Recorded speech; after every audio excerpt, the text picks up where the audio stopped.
Madam, huwag niyo naman po ipahalata masyado kay Scarlett na I'm sorry for the term, na naiinggit kayo sa kanila ni Catherine.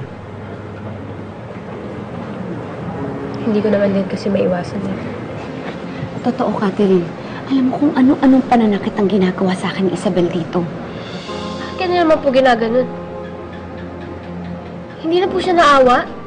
Nakikita niyo naman po kung gano'n po kahirap yung sitwasyon niya dito, di ba? Paano siya maaawa sa akin? Siya nga'y may pakana kung bakit ako nakakulong dito. I know. Pero tignan mo naman yung babaitang yun, oh. Feeling winner ang gaga. Hayaan mo na. Okay. Pero tama na talaga ito, madam, ha? Sayang-saya na si Scarlett. That's not right.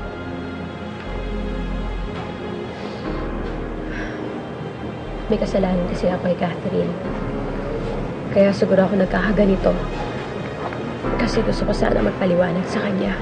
Anak, yung Isabel na yan, ibang level talaga yung kasamaan niya. Kahit anong gawin ko sa kanya, palagi niya akong inaaway. Ay, huwag na, madam. Hayaan na lang natin na ganito yung sitwasyon para hindi maguguluhan yung bata. Siguro nga, sana nga, alam mo, ang lapit-lapit niya lang pero hindi ko siya mayakap.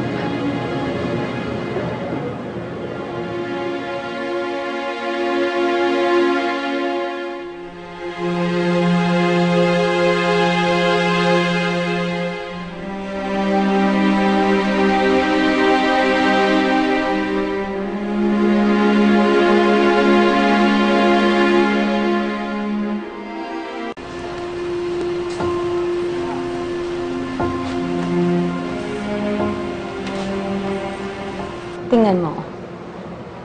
Kanina pa yung tingin sa atin eh. Alam mo talagang napipikon siya, nangaasar.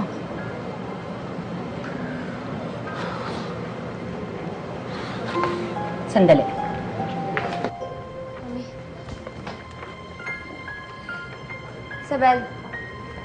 Ano tingin mo? Nangiinis ka ba? Bakit naman kita iinisin, Scarlett? Magpapalusot ka pa. Eh, alam ko naman na tuwang-tuwa ka na nakakulong na ako ngayon eh. Tuwang-tuwa ka, nakikita kaming naghihirap kami mag-ina ngayon. Ay, ang galing niyo naman sumagap ng balita, Scarlett. Kaya lang, mali kaya. Napaparaning ka lang. Hoy, baklang pinaglihis sa uling. Tumahimik ka. Tingnan mo nga yung muso mo, haba-haba na. Kakabulong mo dyan kay Isabel? Pinagchichismisan mo kami? Ay! Over? Nakadroga ka yata. Alam mo, ayaw ni Presidente yon.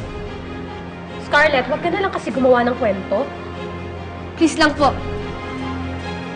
Tigilan niyo na yung mami ko.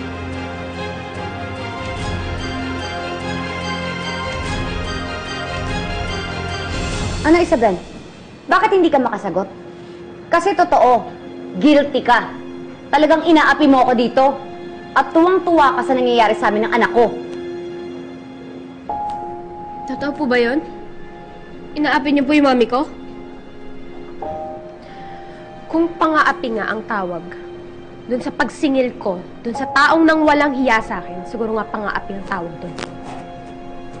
Sa totoo po pala. Nakita mo na, anak? Oo. At hindi ako titigil hanggat hindi ko pinagtatanggol ang sarili ko dyan sa mommy mo. Kaya kung ako sa'yo, layuan mo na yan kasi masama siyang tao.